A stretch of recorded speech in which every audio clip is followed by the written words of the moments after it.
예루살렘 공의회의 주제는 예수님을 영접한 이방인에 대한 할례 문제였습니다. 그러니까 예수님을 믿는 그 믿음으로만 충분하지 않고 이방인들도 유대인처럼 똑같이 할례로 대표되는 율법을 지켜야만 구원받을 수 있다라고 주장하는 측과, 아니다, 오직 예수 그리스도 십자가의 은혜로 구원받는 것이고 믿음으로만 충분하다 라고 주장하는 측 사이에 열띤 공방이 오랜 시간 이어졌습니다. 그 후에 베드로 또 바나바와 바울이 차례로 일어나서 하나님께서 자신들을 통해서 할례도 받지 않은 이방인들에게 어떻게 성령을 베푸시고 또 구원의 은혜를 베풀어 주셨는지 하는 것을 입증하는 증언이 이어졌습니다. 그리고 마침내 예루살렘 공의회 의장이었던 야고보가 이방인의 할례에 대한 최종 판결을 내리는 것인데 바로 오늘 본문입니다. 여기에서 야고보는 예수님의 12제자 중에 한 사람인 사도 야고보가 아니라 예수님의 친동생 야고보라는 것을 지난 시간에 말씀을 드렸습니다. 자, 본문 13절 14절 말씀을 보시면요, 말을 마침에 야고보가 대답하여 이르되 형제들아 내 말을 들으라. 하나님이 처음으로 이방인 중에서 자기 이름을 위할 백성을 취하시려고 그들을 돌보신 것을 시므온이 말하였으니. 야고보가 말하는데 시므온이 말했다라고 하는데요, 베드로를 말하는 것이죠. 참고로 성경에는 베드로의 여러 이름들이 등장을 해서 여러분이 좀 헷갈리실 것 같아서 좀 설명을 드리는데요, 이 시므온은 베드로의 히브리식 본명입니다. 베드로의 원래 이름은 시므온입니다. 그 시므온을 헬라식으로 발음하여 말하면은 시몬입니다. 시몬. 시몬 베드로 많이 들어보셨죠? 시몬은 헬라식 이름이고요, 헬라식 원래 이름은 시므온입니다. 근데 예수님께서 이 시몬에게 반석이라는 의미로서 이름을 새롭게 지어주셨는데, 그 반석을 그 아람어로 게바라고 합니다. 예수님께서 너를 게바라 하겠다 말씀하셨는데 그 의미는 반석이라는 의미고요, 그 게바, 반석이라고 하는 그 아람어를 헬라어로 바꾸면 그것이 바로 베드로입니다. 그러니까 헬라어 베드로의 이름은 이제 보편적인 이름이고 히브리 사람들에게는 이제 게바가 익숙하고, 그리고 또 베드로의 본명인 시므온 혹은 시몬 이렇게 불러대는 것이죠. 그래서 시몬 베드로 보통 이렇게 합니다. 여러 이름들이 나와서 여러분 헷갈리실까봐 좀 정리를 해드렸고요. 추가적으로 더 말씀을 드리면은 왜 예수님께서 그 히브리어로 반석 이렇게 부르지 않고 아람어로 게바라고 얘기 하셨을까라고 하는 좀 궁금함이 드실 것 같아서 설명을 드리면요, 당시 중동 지역의 여러 나라들의 보편적인 그 표준어가 아람어였습니다. 히브리어하고 그 뿌리가 같아요. 그래서 이스라엘 사람들이 히브리어를 이제 이야기할 때 아람어로 말하면 50% 정도는 알아듣는다고 합니다. 그래서 이스라엘에서 예루살렘에 있는 사람들은, 유대인들은 히브리어를 사용을 했고요, 예루살렘 북쪽에 있는 지역의 갈릴리를 비롯해서 북쪽에 있는 사람들은 아람어를 썼어요. 그래서 예루살렘에 있는 사람들이, 히브리어를 쓰는 사람들이 아람어를 사용하는 갈릴리 사람들을 이제 경멸히 여겼죠. 그런 내용들이 복음서에도 기록이 되어 있고, 예수님은 아람어를 주로 사용하셔서 엘리엘리 라마 사박다니라든가 또 달리다쿰이라는 말이라든가 또 게바라든가 그런 모든 내용들이 다 아람어입니다. 참고로 궁금하실 것 같아서 말씀을 드렸습니다.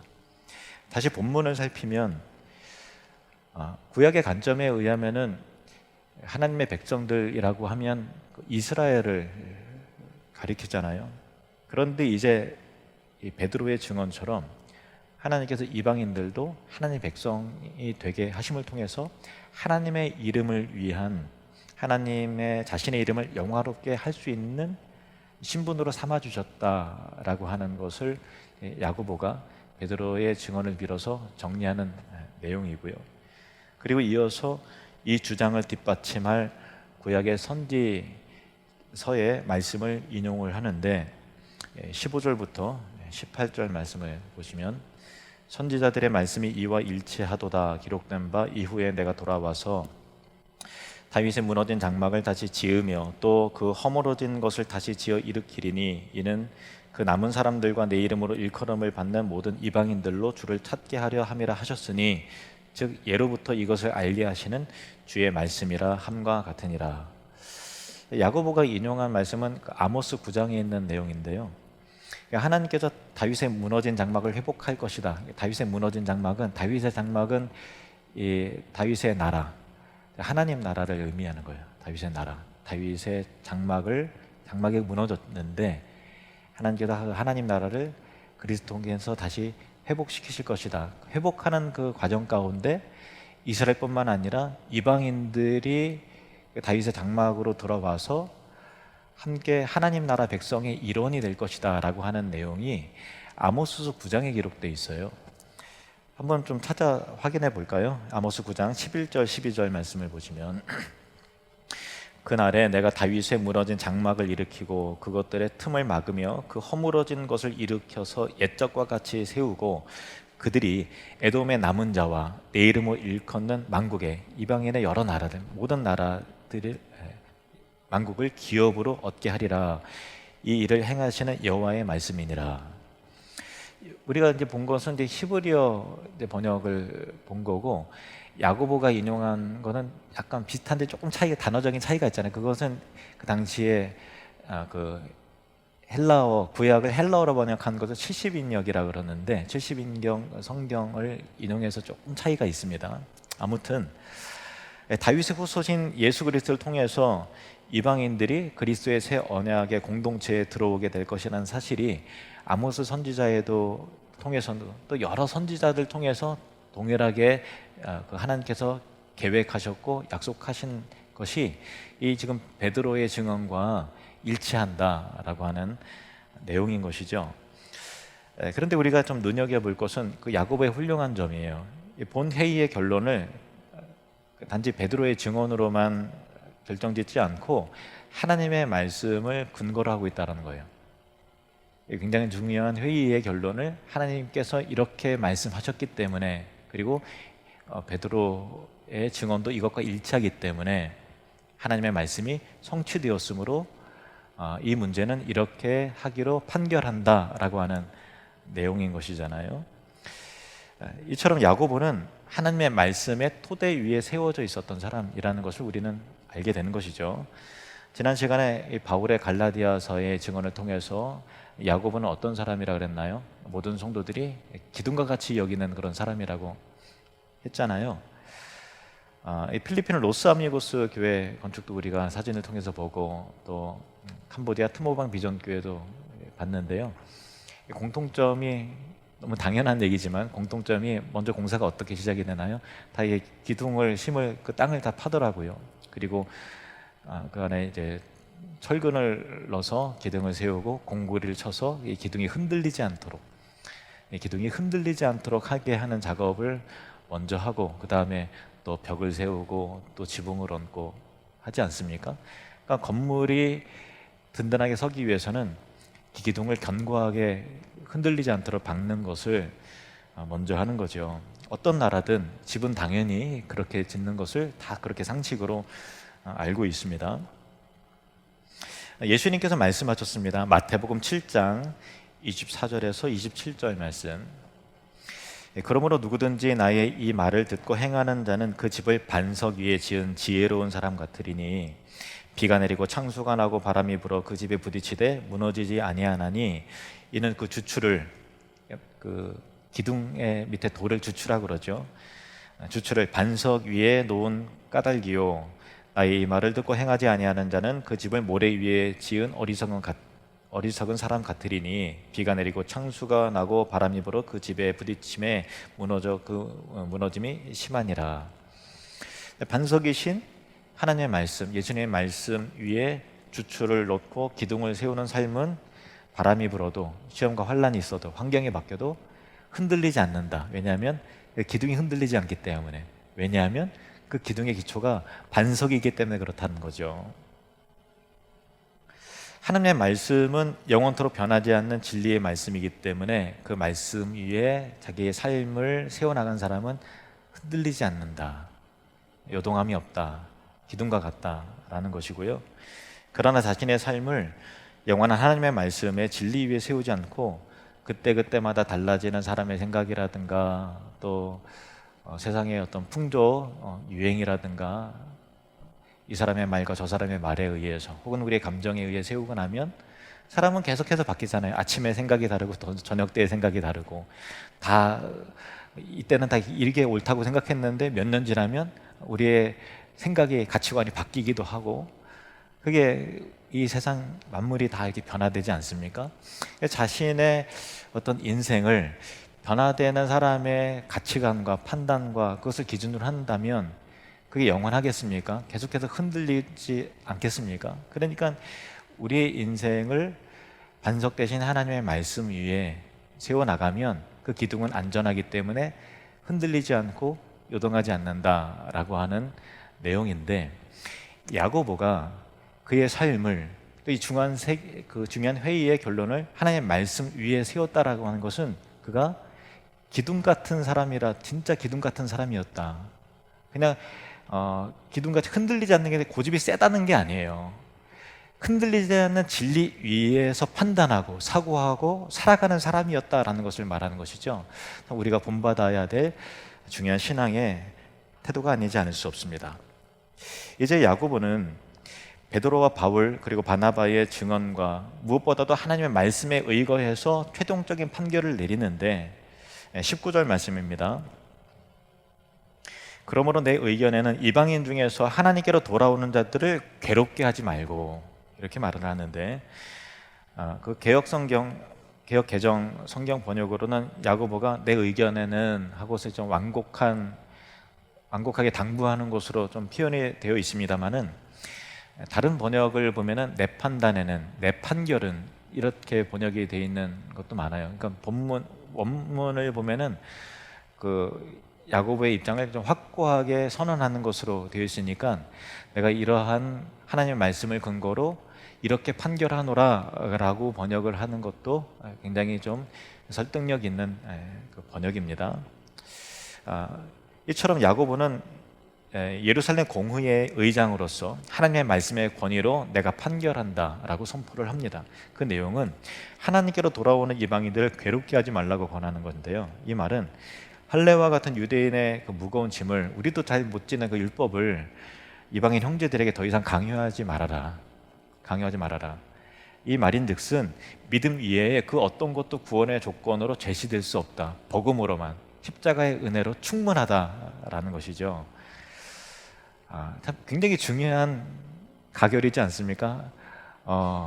야고보가 뭐 그럴 리는 없겠지만 야고보가 혹 믿음 위에 복음 위에 또 다른 행함이 있어야 할례를 받고 해야 구원이 된다라고 선포를 했다면 기독교 역사가 달라져 있을 것이죠. 최초의 참 심각한 논쟁이었던 이 부분을 참 이 교리를 신학적으로 딱 정돈해서 선포를 했기 때문에 우리 모든 신자들이 복음 안에서 자유함과 기쁨과 은혜를 누리게 되는 것이죠.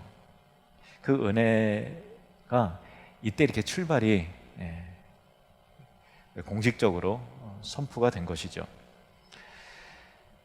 근데 야고보는 그 표현을 이방인들을 더 이상 괴롭게 하지 말라고 이렇게 하는데 이 괴롭히다라고 하는 그 헬라어나 동사의 문법적인 면을 보면은 지속적이고 반복적이고 습관적인 괴롭힘을 말하는 거예요. 그러니까 단 한 번 유대인들이 이방인을 그렇게 좀 괴롭게 한 것이 아니라 지속적이고 반복적이고 습관적으로 괴롭겠다는 거예요. 할례를 받아라. 할례가 아니면 너희가 구원받을 수 없다. 너희도 우리처럼 율법을 지켜라. 믿음으로만 충분하지 않다. 이미 마음 가운데 복음의 감격과 기쁨인 사람들에게 너희가 구원을 확신하는 것은 다 가짜다. 기쁨도 다 자기 체면이다. 할례를 받아야 너희가 구원을 받지 할례도 안 받아서 무슨 구원이 있냐, 이렇게 계속해서 집요하게 계속해서 강조하면서 괴롭게 했다는 거예요. 그 괴롭힘을 당장 멈추라는 거예요. 이렇게 선언을 한 것입니다.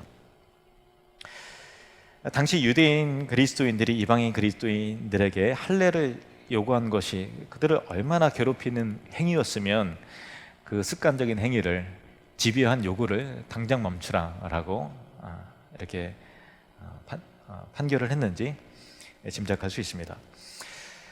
대부분의 사람들은요, 자기 자신에게는 관대하고 타인에게는 굉장히 냉정한 잣대를 제시하는 습관을 많이 가졌어요.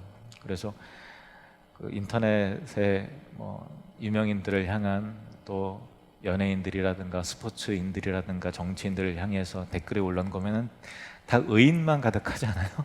자기는 한 번도 그러지 않은 것 같이 다 의인만 가득해요. 그냥 사람의 본성이죠. 우리 어두운 측면을 순간 외면해서 엄청난 의인이 되어서 재판장 노릇을 하는 사람들이 참 많이 있습니다. 혹은 또 나도 이랬으니 너도 그래야 된다라고 하는 이른바 꼰대와 같은 태도를 가질 때가 많이 있습니다. 그러나 성숙한 믿음의 사람들은 자신에게는 엄격할지라도 타인에게는 관대한 사람입니다. 이걸 거꾸로 하면 안 돼요. 늘 자기에게는 십자가의 용서 은혜만 있고 타인에게는 늘 율법과 계명의 잣대로 보는 그 신앙은 잘못된 것이죠. 그래서 예수님께서 내가 함부로 비판하지 말라, 판단하지 말라, 이 말씀을 하셨습니다. 하나님을 사랑하고 이웃을 사랑하고 복음의 눈으로 바라보는 것이 하나님의 자녀들의 마땅한 삶입니다. 그리고 야고보는 덧붙여서 이렇게 말하는데요, 20절 21절 말씀, 다만 우상의 더러운 것과 음행과 목매어 죽인 것과 피를 멀리 하라고 편지하는 것이 옳으니 이는 예로부터 각 성에서 모세를 전하는 자가 있어 안식일마다 회당에서 그 글을 읽음이라 하더라.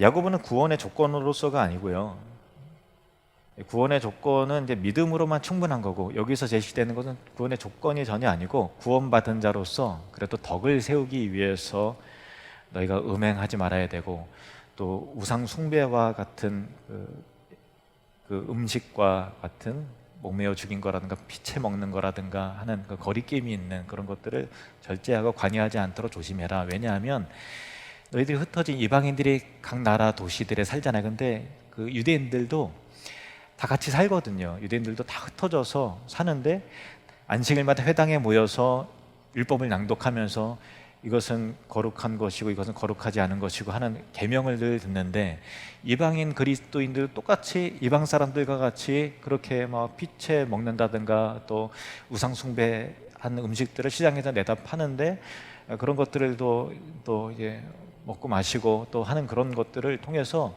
유대인들의 마음문이 닫히면, 유대인들도 유대교회에 있는 사람들도 복음을 들어야 될 사람인데 덕을 이루지 못하면 그들의 마음문이 닫혀서 이 복음의 길이 막히지 않겠느냐. 그러니까 유대인들의 정서와 입장도 이방인들도 고려를 해서 이런 정도한 최소한의 규례는 지켜주는 것이 덕을 위해서 마땅하다, 이렇게 말을 하는 것이요, 굉장히 일리가 있지 않습니까?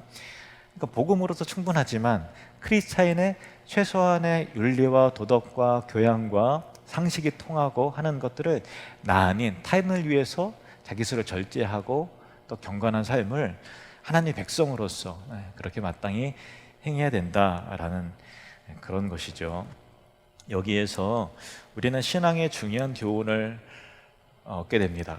구원의 조건으로서 율법과 행함은 절대 필요하지 않습니다. 이것은 분명합니다. 하지만 구원받은 사람은 하나님의 영광과 또 사람들을 향한 복음적인 관계와 덕을 이루기 위한 상식과 윤리에 맞는 경건한 삶을 살아야 된다라는 것이죠. 그러니까 예수 믿고 나 구원 받았다, 나 이제 천국 간다 라고 하는 것이 전부가 아니라 하나님께서 우리로 어떤 사람이 되게 하시려고 하는가 라고 하는 그 내용이 담겨져 있어야 되는 거죠. 그 내용 가운데 구원받은 자답게 다 누리려 하지 말고, 난 자유해 하면서 다 누리려 하지 말고 때로는 절제함으로 덕을 이루라는 거예요. 우리나라의 기독교가 이제 백수십 년 전에 처음 들어오면서 술, 담배를 금지를 선교사님들이 미국인 선교사님들이 우리나라 사람들은 술, 담배는 안 되겠다 해서 이 금지를 시킨 것과 같은 맥락이에요. 선교사들이 한국에 와서 제일 놀란 것이 서양 사람들이 이제 술을 마실 때는 이제 음식과 곁들여서 한두 잔 의미하면서 그 향과 뭐 그런 것들을 의미하면서 좀 이렇게 마시잖아요. 근데 우리나라의 술 문화는 거의 뭐 사발로 들이키고 또 뭐 대야에다가 마시고 꼭지가 돌도록 완전히 뒤로 넘어가도록 주정을 하고 술 취해서 또 그 당시에 폭력적인 그 가정을 와서 다 집안을 다 때려 부수고 자녀들 패고 아내를 패고 하는 일들이 굉장히 비일비재했어요. 그러니까 그 삶을 굉장히 피폐하게 만드는 거죠. 그 요인이 이제 술이었어요. 그리고 담배도 10살, 11살짜리가 막 담배를 피더라는 거예요. 굉장히 일찍 장가를 갔는데 어른 된 자로서의 표시로서 술, 담배를 기본으로 하는 그런 시대였다 보니까 이건 아니다. 처음에 뭐 절제를 시켰겠죠. 근데 절제가 되나요? 끝까지 마시는데, 그러니까 이 민족은 완전히 금해야 되는구나. 그래서 술, 담배를 금지를 시켰어요. 그것이 시간이 지나오면서 예수 믿는 사람들은 술, 담배 안 해라는 것이 이게 된 건데, 뭐 서양 기독교인들은 술 같은 거 이렇게 뭐 편하게 마시는데 우리 한국 기독교는 왜 그럴까 하는데 그런 이유가 있는 것이죠. 이것이 만들어진 이유는 덕을 위해서, 크리스찬의 경건한 삶을 위해서 최소한의 지켜야 될 그런 내용이라는 것이죠. 술, 담배가 구원의 조건은 절대 아니에요. 구원의 조건은 절대 아닙니다. 그러나 신앙의 덕을 위해서 가능한 지켜줘야 되는 아름다운 덕목이다. 특별히 직분자는 더더욱 그러하다라는 것입니다. 자, 고린도전서 10장 23절, 24절 말씀을 함께 읽겠습니다. 시작. 모든 것이 가하나 모든 것이 유익한 것은 아니요 모든 것이 가하나 모든 것이 덕을 세우는 것은 아니니 누구든지 자기의 유익을 구하지 말고 남의 유익을 구하라. 아멘. 참 중요한 말씀이죠. 한 번 더 읽을까요? 시작. 모든 것이 가하나 모든 것이 유익한 것은 아니요 모든 것이 가하나 모든 것이 덕을 세우는 것은 아니니 누구든지 자기의 유익을 구하지 말고 남의 유익을 구하라. 아멘. 야고보가 결론적으로 아주 중요한 얘기를 이제 하는 것입니다. 이 참 우리 신앙의 균형을 유지하는 데 굉장히 중요한 부분인데요. 유대인들은 이방인들을 향해서 자신들의 할례와 율법을 강요함으로 그들을 괴롭게 하지 말아라 라고 분명히 선언했어요. 이 복음의 중요한 핵심을 잘 요약을 한 겁니다. 그리고 이방인 신자들은 유대인들의 마음의 문이 닫히지 않도록 음행과 우상의 제물을 피함으로 덕을 이루라는 거예요. 그러니까 유대인들도 결국은 구원을 받아야 될 사람들이잖아요. 그런데 유대인들이 이방인들 기피하고 절대 식사를 같이 하는 이유가 뭐냐면 먹는 것 자체가 혐오스럽다라는 거예요. 하나님께서 먹지 말라 부정한 것들을 거리낌 없이 먹으니 너희들은 상종을 못하겠다라고 하니까 그들의 양심과 그들의 정서와 문화를 존중히 여겨져서 너희들이 그런 부분에 본을 보인다면 우리 유대인들도 같이 복음 안에서 이방인들과 하나가 될 수 있지 않겠느냐라고 하는 그런 내용인 것이죠. 그러니까 이 관점은 뭐냐면 서로가 행위가 아니라 예수 그리스도의 은혜의 복음으로 대하고 나보다 타인을 배려하고 존중하며 타인을 유익하게 하고 구원의 조건으로서의 행위가 아니라 덕을 이루기 위한 행위로서의 경건한 삶을 살라는 것입니다. 이것이 그리스도인의 균형 있는 삶인 것이죠. 이 균형이 깨어지지 않도록 하십시오. 오직 십자가에 달린 예수 그리스도를 믿는 믿음으로 구원을 얻는다는 이 복음의 진리 안에서 이 구원의 확신과 자유함과 은혜와 기쁨과 평강을 충만히 누리시길 바랍니다. 동시에 하나님의 영광과 덕을 이루기 위한 절제와 사랑과 경건의 삶을 살아가는 다른 사람의 유익을 구함으로 나를 조금 제한하는 그런 거룩한 신자들이 되시기를 바랍니다. 기도하겠습니다.